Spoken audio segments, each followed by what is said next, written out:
Halo para pecinta poligami yang sekarang sedang bersorak-sorai di Aceh. Aceh, negara seram di Mekah ini rencana akan melegalkan poligami di sana.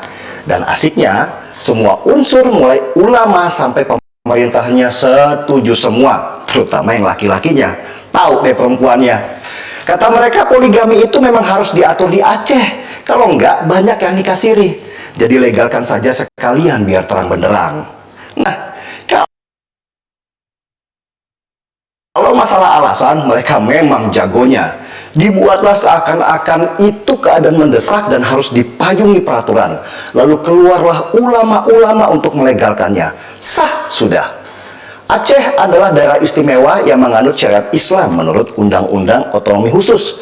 Sejak perjanjian perdamaian di Helsinki, Aceh punya undang-undang khusus yang harus disetujui oleh DPR Aceh. Tapi sayangnya, sejak undang-undang khusus itu diberlakukan di Aceh, masalah mereka masih berputar di sekitar itu saja. Kalau nggak mabuk, judi, ya masalah mesum.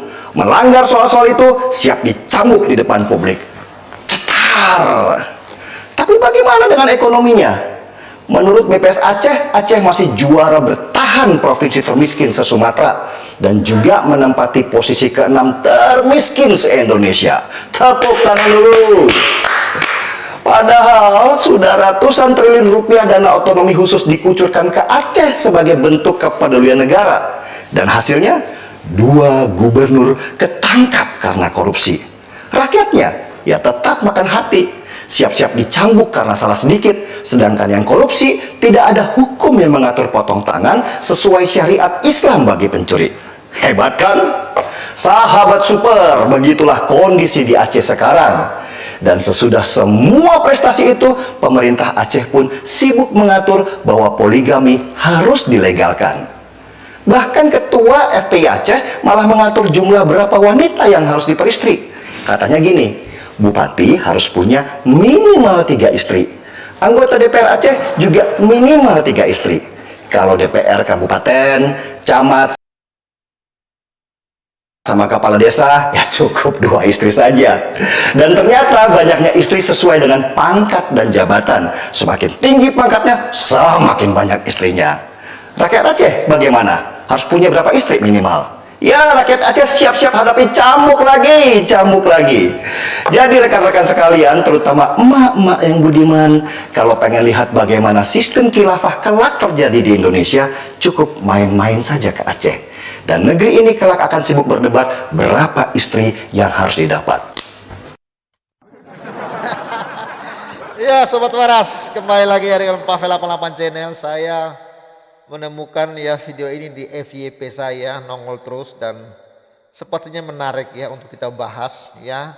Dalam video ini ada tulisan wujud sebuah ajaran yang bobrok dan merendahkan kaum wanita ya. Lalu demi burung-burung para kaum lelaki. Ya ini Denny Siregar, mantap ya penyampaian Denny Siregar ini. Ya inilah kawan-kawan gambaran dari negara Islam ya, dan gambaran dari khilafah ya. Jadi kalau khilafah berdiri di Indonesia, kita bukan ngurus ekonomi, yang diurus ya oleh pemimpin khilafah adalah kawin mengawin, berapa istri ya kan, bahkan ada ininya ya, tingkatannya ya. Kalau bupati bisa 3 istri ya, kalau ya sekelas anggota dewan bisa 3 istri. Luar biasa ya kawan-kawannya, sehingga negara itu sehingga Aceh ini hanya berputar-putar ya, dalam tanda kutip ya, hanya urusan selang. Selang apa itu ya. Nah, lalu kawan-kawan, dan Aceh ini menjadi daerah yang termiskin di Sumatera, dan inilah hasil dari apakah ini hasil dari syariat Islam?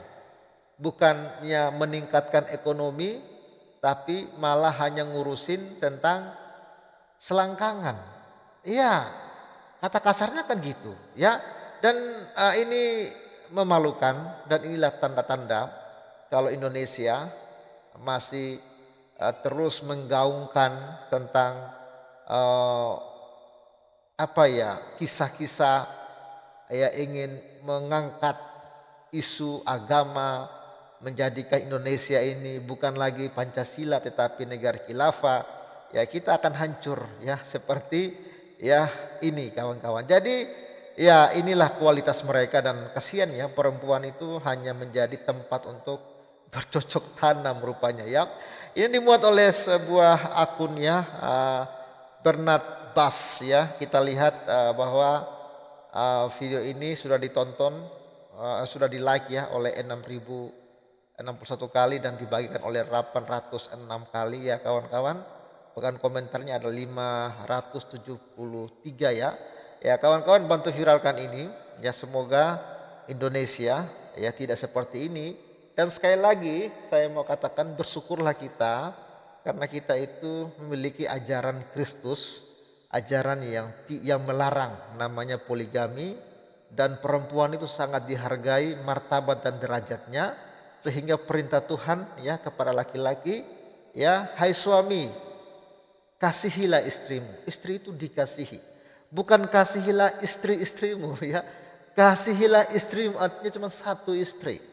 Sesuai dengan penciptaan manusia juga diciptakan laki-laki dan perempuan, bukan laki-laki dan beberapa perempuan, laki-laki dan perempuan, Adam dan Hawa. Jadi patronnya jelas, walaupun di dalam kisah para nabi ada seperti Salomo yang sampai 1.000 istrinya campur dengan gundik lah Tapi lihat kehidupan mereka ketika mereka melanggar firman Tuhan, mereka tidak bahagia. Daud ketika melanggar firman Tuhan tidak bahagia. Abraham ketika melanggar firman Tuhan juga tidak bahagia. Artinya ketika pernikahan itu dipaksakan untuk poligami dan lain sebagainya, pasti keluarga itu tidak akan bahagia. Dan ingatlah kawan-kawan bahwa organisasi yang pertama dibentuk oleh Allah di dunia itu adalah keluarga. Artinya keluarga itu sangat penting, hubungan itu sangat penting. Jadi jangan rusak hubungan rumah tangga Anda hanya gara-gara ingin memuaskan burung Anda itu Jangan sampai atau hanya untuk memuaskan hawa nafsu Anda selingkuh, Anda punya wanita lain, Anda punya pria lain, Anda punya pasangan simpanan dan lain sebagainya. Itu sangat-sangat jijik di hadapan Tuhan. Dan ingat, perbuatan Anda itu akan memiliki dampak yang luar biasa. Dampaknya kepada keluarga Anda, dampaknya kepada keturunan Anda. Dan inilah yang sangat berbahaya. Dan tentunya kalau orang yang sungguh-sungguh mengasihi Tuhan, dia tidak akan melakukan hal itu. Hanyalah orang-orang yang suam-suam kuku, yang tidak serius dengan Tuhan, maka mereka akan suka melakukan yang namanya hal demikian.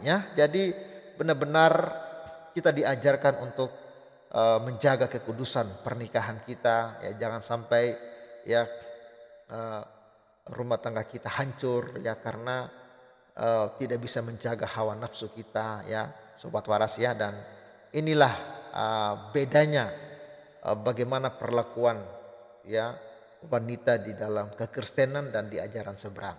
Dalam kekristenan wanita sangat-sangat dihargai, tetapi di ajaran seberang kita tahu sendiri Bahkan seorang ustaz berceramah kalau perempuan itu pergi ke pemakaman itu tidak boleh.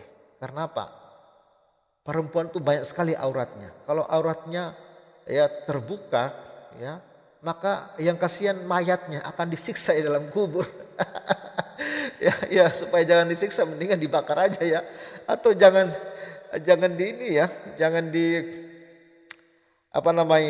di makam kalau nggak mau disiksa kubur tapi itulah kawan-kawannya. Jadi hari ini kita jaga NKRI, kita jangan sampai negara kita yang indah ini dirusak oleh orang-orang yang ingin mengganti Indonesia ini menjadi negara khilafah. Karena khilafah itu sudah diharamkan diharamkan di Arab. Bahkan para ulama-ulama khilafah itu ditangkap dan dipenggal kepalanya. Jadi jagalah Indonesia dan waraslah, karena yang membuat Anda waras adalah ketika Anda menemukan kebenaran sejati. Dan kebenaran sejati hanya ada di dalam Yesus Kristus. Di luar Yesus pasti binasa. Salam sejahtera dan salam waras. Dukung terus Pavel 88 Channel. Dukung terus pembangunan rumah ibadah kami. Saudara bisa dukung kami lewat nomor rekening di layar kaca. Dan semua taburan Sobat Waras kiranya menjadi berkat untuk kemuliaan nama Tuhan. Salam waras dan bye-bye.